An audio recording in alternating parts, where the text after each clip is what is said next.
করছি। আসসালামু আলাইকুম সুপ্রিয় শিক্ষার্থীবৃন্দ, তোমরা কেমন আছো? আশা করি সবাই ভালো আছো। আজকে আমরা যে ধারাবাহিক আলোচনা করছিলাম পদার্থবিজ্ঞান প্রথম পত্রের সপ্তম অধ্যায়ের তার শেষ পর্ব অর্থাৎ গাণিতিক সমস্যা নিয়ে আলোচনা করছি। ইতিপূর্বে আমরা থিওরি করার সময় এর মাঝে দুইটা গাণিতিক সমস্যা 2 নিয়মের করানো হয়েছে এবং কিছু হোমওয়ার্ক দেওয়া ছিল। আশা করি সেগুলো করছো। এখন আজকে আমরা যে উদ্দীপকটা নিয়ে আলোচনা করছি সেটা দেখো, আমার বোর্ডে লেখা আছে, একটু মনোযোগ দিয়ে শোনো। উদ্দীপক: 0.2 মিলিমিটার ব্যাসের একটি কৈশিক নলকে পানির মধ্যে ডোবানো হলো। উক্ত পানির 10⁻⁴ মিটার ব্যাসের 1000টি ফোঁটা একত্রিত করে একটি বড় ফোঁটা তৈরি করা হলো। এটা হলো প্রথম ক্ষেত্রে। পরবর্তীতে বড় ফোঁটাকে আবার 125টি ছোট ফোঁটায় বিভক্ত করা হলো। পানির পৃষ্ঠটান দেওয়া আছে। তোমাকে প্রথমে বলছে যে গ নাম্বার, নলের অভ্যন্তরে পানি কতটা উঁচুতে উঠবে, অর্থাৎ নলের অভ্যন্তরে পানির উচ্চতা নির্ণয় করো।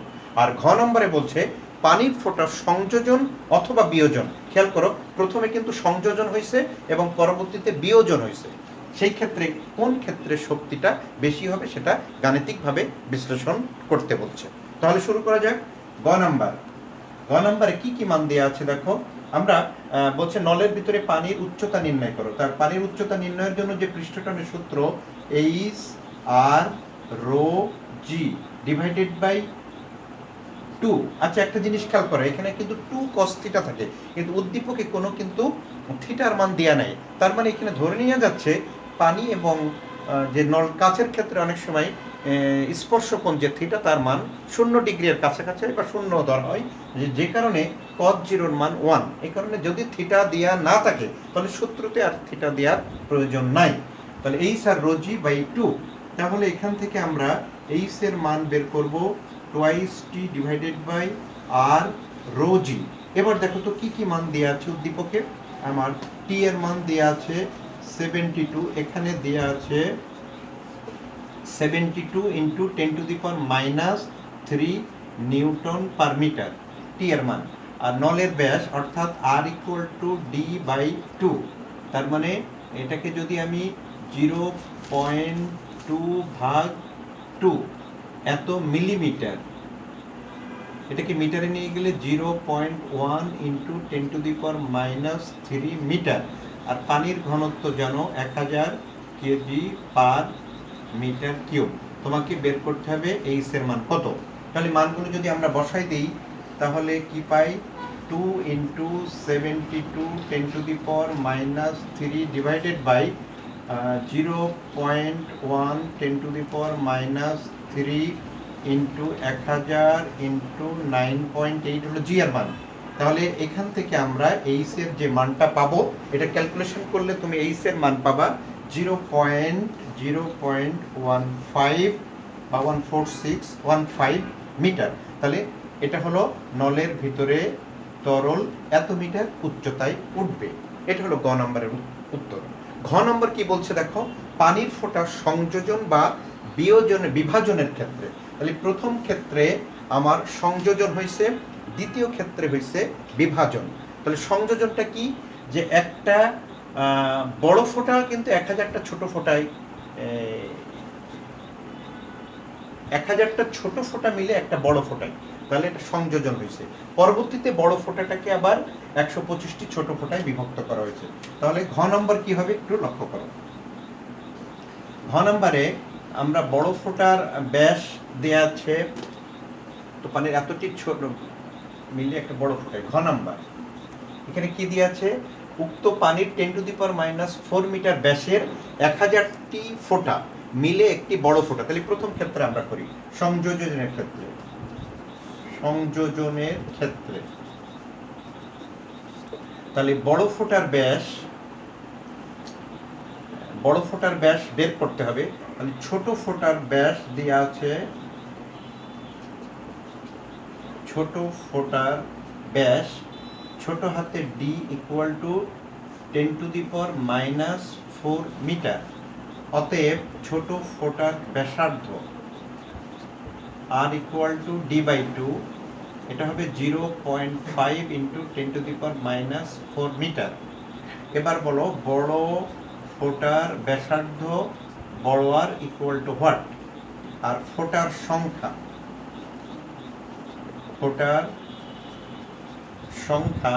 n ইকুয়াল টু দেওয়া আছে 1000, ফোটার সংখ্যা n ইকুয়াল টু 1000। তাহলে প্রথমে আমরা বড় হাতের আর এর মানটা বের করি। এর আগেও এই নিয়মের একটা অঙ্ক করানো হয়েছিল যে শর্ত মতে একটা বড় ফোটার আয়তন অর্থাৎ 4/3 পাই আর কিউব, ফোটা পানির ফোটা দেখতে গোলাকার, তাহলে গোলকের আয়তন নির্ণয় সূত্র 4/3 পাই আর কিউব ইকুয়াল টু n সংখ্যক ছোট ফোটা হলে 4/3 পাই স্মল আর কিউব। তাহলে 4/3 পাই উভয় দিকে ক্যান্সেল, অর্থাৎ আর কিউব ইকুয়াল টু n ছোট আর কিউব। তাহলে ক্যাপিটাল আর সমান হবে n টু দি পাওয়ার 1/3 আর, এটা কিন্তু ঘনমূল করা হয়েছে, কিউবটা ক্যান্সেল, এটার উপরে রুট কিউব n, এটাও লিখতে পারো। তাহলে n এর মান হলো 1000, n এর মান 1000 টু দি পাওয়ার 1/3 ইন্টু ছোট আর এর মান কত পেয়েছি 0.5 ইন্টু 10 টু দি পাওয়ার -4। এটাকে ক্যালকুলেশন করলে কত হবে দেখো তো, এটাকে ক্যালকুলেশন করলে হবে ক্যালকুলেশন করলে হবে 5 into 10 to the power -4 metre, 5 into 10 to the power -4 metre.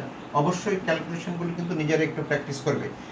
তাহলে আমরা বড় ফোটার ব্যাসার্ধ পেয়ে গেলাম, ছোট ফোটার ব্যাসার্ধ তো আগে থেকে জানি, বড় ফোটার ব্যাসার্ধ পেয়ে গেলাম। তাহলে এই ক্ষেত্রে কৃত কাজ বা সঞ্চিত শক্তি বা প্রয়োজনীয় শক্তি যেভাবে চাই, কোন ক্ষেত্রে শক্তি বেশি হবে।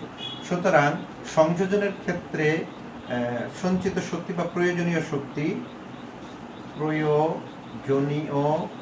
শক্তি যদি আমরা কি ই বলি, ই ইকুয়াল টু আমরা জানি ডেল এ ইন্টু টি। আচ্ছা, ডেল এ কে ভাঙলে আবার কি হয় 4 পাই এন ছোট আর স্কোয়ার মাইনাস বড় আর স্কোয়ার ইন্টু টি। এবার মানগুলো বসাই দাও তো, 4 পাই একটা সেকেন্ড ব্র্যাকেট দাও, এন এর মান হলো 1000 ইন্টু ছোট আর এর মান 0.5 into 10 to the power -4 whole square minus বড় আর এর মান এই যে এখানে পেয়েছি 5 into 10 to the power -4, 5 into 10 to the power -4 whole square.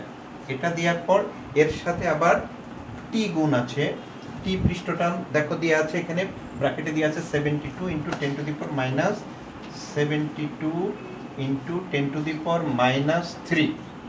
এটা ক্যালকুলেশন করলে যেটা মান পাবো সেটা হলো সংযোজনের ক্ষেত্রে প্রয়োজনীয় শক্তি। এটাকে তুমি ক্যালকুলেশন করলে পাবো 2.04 into 10 to the power -6, 2.04 into 10 to the power -6 joule. তাহলে আমরা সংযোজনের ক্ষেত্রে শক্তিটা পেলাম 2.04 ইন্টু 10 টু দি পাওয়ার -6, মানটা মনে রেখো। আমরা এবার বিয়োজন বা বিভাজনের ক্ষেত্রে শক্তিটা বের করব। তাহলে কি হলো, বড় ফোঁটা তৈরি হয়ে গেল। বড় ফোঁটার যে ব্যাসার্ধ সেটা তো আমরা পেয়েই গেছি, বড় ফোঁটার ব্যাসার্ধ ছিল যে 5 ইন্টু 10 টু দি পাওয়ার -4, যেটা আমরা প্রথম অংশ থেকে পেলাম। আর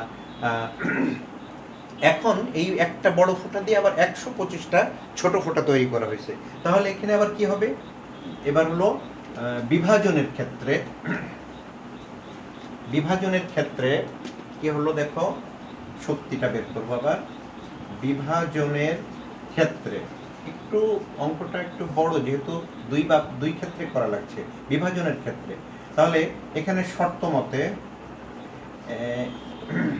4/3 pi capital R cube equal to N prime দিলাম, এটা যেহেতু পরে আবার 125টি ফোঁটা, আগে ছিল 1000টা, N prime into 4/3 pi small R prime cube দাও, কারণ আগে একটা আর ছিল।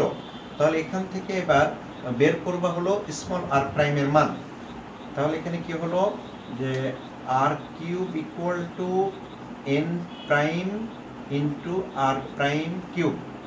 তাহলে আর প্রাইম সমান পেলে R divided by N prime to the power 1/3, এটা পেলাম।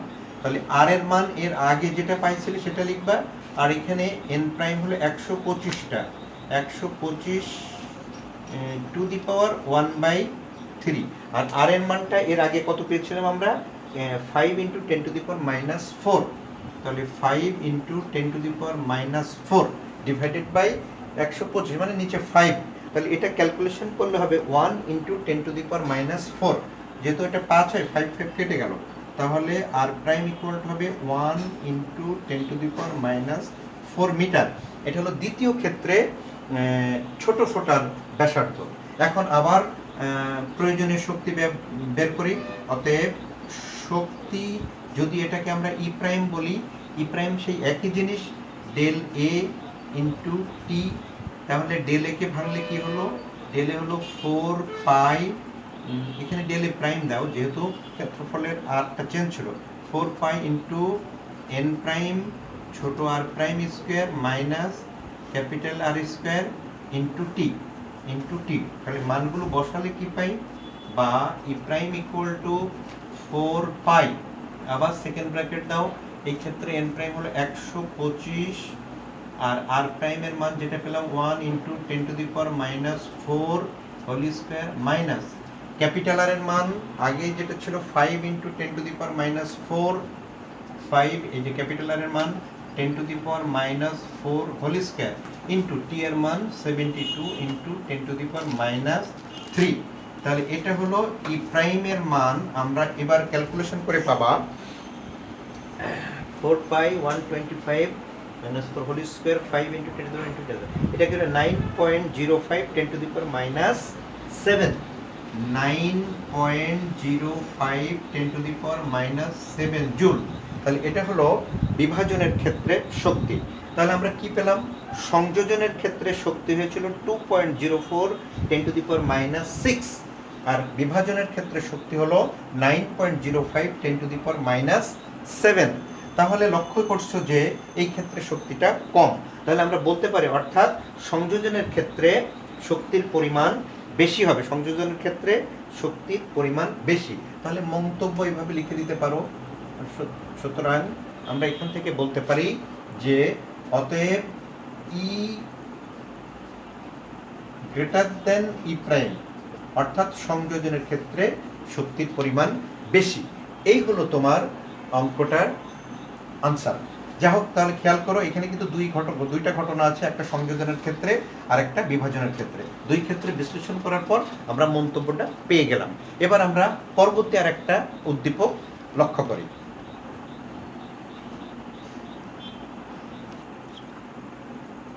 আচ্ছা, পরবর্তী উদ্দীপকটা তোমরা লক্ষ্য করো। উদ্দীপকে কি দেয়া আছে? এ ও বি দুটি তার, যাদের আদি দৈর্ঘ্য দেওয়া আছে, আদি ব্যাসার্ধ দেওয়া আছে, দুইটা তারের উপরে কি কি বল প্রয়োগ করছো সেটা দেওয়া আছে, এই বল প্রয়োগ করার ফলে তারটার দৈর্ঘ্য কতটুকু বৃদ্ধি পেল সেটা দেওয়া আছে, এবং তারটা কতটুকু চিকন হয়ে গেল, অর্থাৎ তার ব্যাস কি পরিমাণ হ্রাস পেল সেটাও দেওয়া আছে।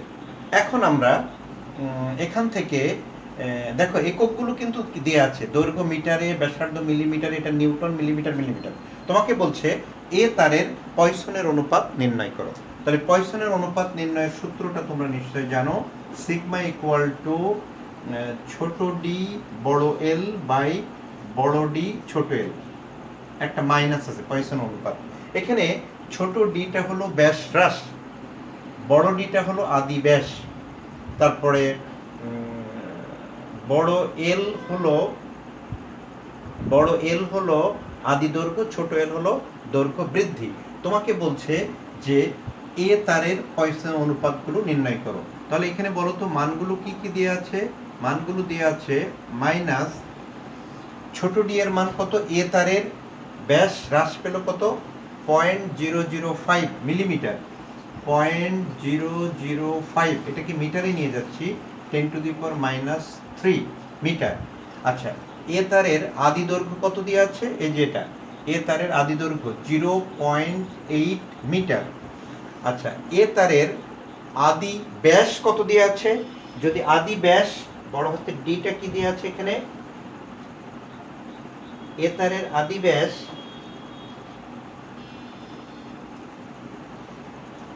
অঙ্কিটাকে আদি ব্যাস দেওয়া ছিল, দেখো তো একটু লক্ষ্য করে। আচ্ছা, এখানে কি বলছে?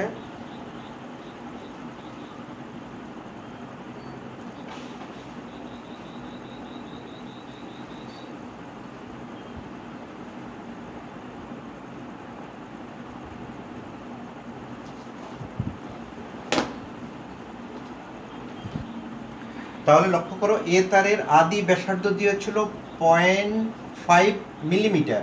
তাহলে এটাকে যদি আমি ব্যাসার্ধকে 2 দিয়ে গুণ করি তাহলে ব্যাস পেয়ে যাবা। তাহলে এখানে 2 ইন্টু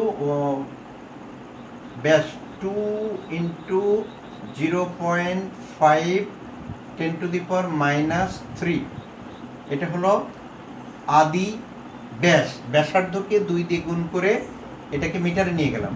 আর দৈর্ঘ্য বৃদ্ধি, এ তারের দৈর্ঘ্য বৃদ্ধি 7 মিলিমিটার, তাহলে ইন্টু 7 ইন্টু 10⁻³ অর্থাৎ ক্যালকুলেশন করলে এই মানটা আসবে সিগমা ইকুয়াল টু -0.57। 0.57 পয়সন অনুপাতের কোনো একক নাই। এই হলো তোমার গ নাম্বার। ঘ নম্বরে কি বলছে? ঘ নম্বরে বলছে তারদ্বয়ের মধ্যে কোনটি স্থিতিস্থাপকতা বেশি। তাহলে প্রথমে লেখো এ তারের ক্ষেত্রে, এ তারের ক্ষেত্রে স্থিতিস্থাপক বেশি মানে আমরা ইয়ং এর গুণাঙ্ক বের করব, অর্থাৎ ওয়াই এ তারের জন্য y equal to F capital L divided by A small L. A কে ভেঙে ফেলো, পাই আর স্কোয়ার স্মল এল। তাহলে এটা হলো এ তারের ক্ষেত্রে। এখন এ তারের ক্ষেত্রে কি কি মান দেওয়া আছে লক্ষ্য করো তো। এ তারের ক্ষেত্রে এফ এর মান দেওয়া আছে 7 নিউটন, এফ এর মান দেওয়া আছে 5 নিউটন, ক্যাপিটাল এল এর মান দেওয়া আছে আদি দৈর্ঘ্য 0.8 metre, 0.8 metre divided by pi, ব্যাসার্ধ দেওয়া আছে 0.5 ইন্টু 10⁻³ হোল স্কোয়ার ইন্টু দৈর্ঘ্য বৃদ্ধি দেওয়া আছে 7 মিলিমিটার, 7 ইন্টু 10⁻³ এটা ক্যালকুলেশন করে দেখো তো কত হয়। ওয়াই এ ইকুয়াল টু প্রথম তারের ক্ষেত্রে 5 into 0.8 pi into R square, এটাকে ক্যালকুলেশন করলে পাবা 7.28 10⁻8, 7.28 into 10⁻8 newton per metre square. এটা হলো এ তারের ইয়ং এর গুণাঙ্ক। এখন আমরা যদি বি তারেরটা বের করি তাহলে কি হয় লক্ষ্য করো। বি তারের ক্ষেত্রে একই ফর্মুলা হবে, এই অঙ্কটা অবশ্যই ইজি আছে। তাহলে বি তারের ক্ষেত্রে আমরা যদি এটাকে বলি ওয়াই বি, একই ফর্মুলা হবে F capital L divided by pi R square small L. এটাকে এফ প্রাইম এল প্রাইম দিয়ে দিলাম যেহেতু এটা দ্বিতীয় তার। এখন মানগুলো যদি এখানে বসাই দাও, দ্বিতীয় তারের ক্ষেত্রে বল হলো 6 নিউটন, এল প্রাইম আদি দৈর্ঘ্য হলো 0.75 মিটার আদি দৈর্ঘ্য, তারপরে আছে পাই আর প্রাইম দ্বিতীয় তারের ব্যাসার্ধ 0.6 মিলিমিটার, 0.6 ইন্টু 10⁻³ ইন্টু দৈর্ঘ্য বৃদ্ধি পাইছে কত 8 মিলিমিটার। 8 মিলিমিটারকে মিটারে নিয়ে যাও, 8 ইন্টু 10⁻³ এটাকে ক্যালকুলেশন করলে আমরা পাবো বি তারের জন্য 6 কে ভাগ দিবা পাই আর স্কোয়ার, এটা 4.98 10⁸, তাহলে এটাকে পাবা 4.98 into 10⁸ newton per metre square. তাহলে দেখো তো ওয়াই এ বড় না ওয়াই বি বড়? যেহেতু পাওয়ার এক তাহলে ওয়াই এ বড়। তাহলে এখন মন্তব্যটা কি করবা? মন্তব্যটা করবা যে Y A is greater than যেহেতু ওয়াই বি, অর্থাৎ এ তারটি বেশি স্থিতিস্থাপক। এভাবে আমরা কোন তারটি বেশি স্থিতিস্থাপক বা পয়সন অনুপাত, এই দুই নিয়মের অঙ্ক এখানে দেখলে পরবর্তী আরেকটা নিয়মের অঙ্ক আমরা অনুশীলন করি।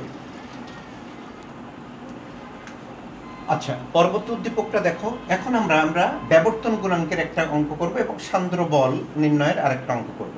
আচ্ছা, যা হোক, উদ্দীপকটা লক্ষ্য করো। উদ্দীপকটা বলছে 1 মিটার স্কোয়ার ক্ষেত্রফল বিশিষ্ট ও 8 মিলিমিটার পুরুত্বের একটি স্টিলের প্লেটের নিচের পৃষ্ঠ আটকিয়ে উপরের পৃষ্ঠে বল প্রয়োগ করে ব্যবর্তন তৈরি করা হলো।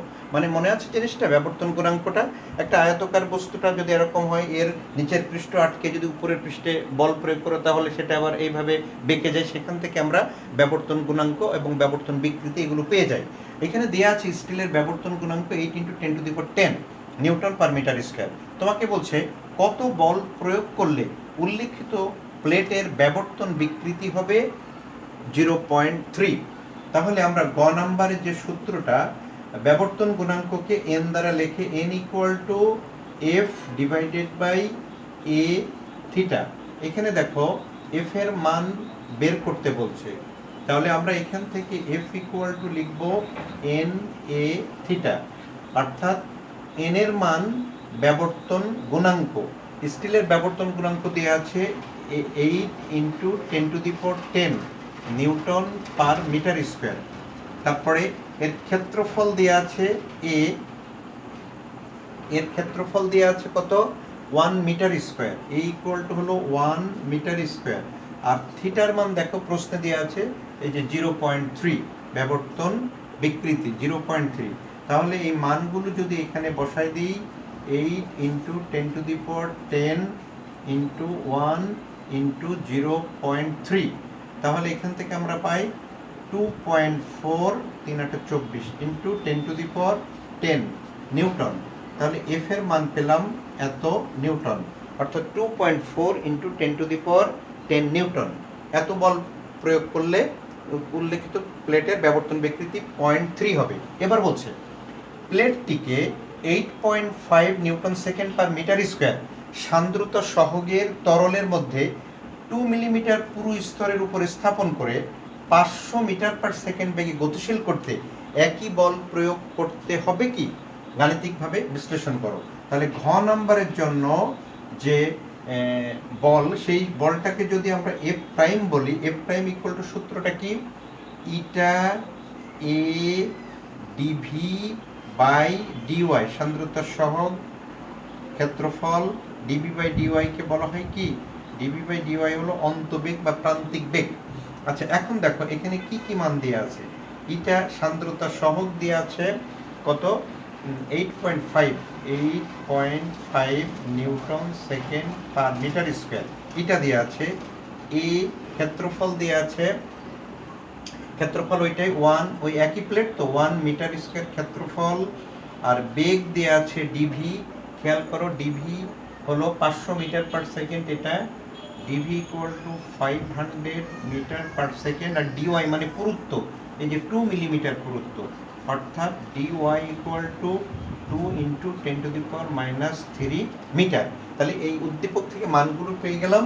এই মানটা এখানে যদি আমরা বসাই, তাহলে এফ প্রাইম সমান 8.5 × 1 × 500 ডিভাইডেড বাই 2 × 10⁻³ তাহলে এটাকে যদি ক্যালকুলেশন করো, এটাকে ক্যালকুলেশন করলে পাবা 2.4 × 2.125 × 10⁶, 2.125 × 10⁶ নিউটন।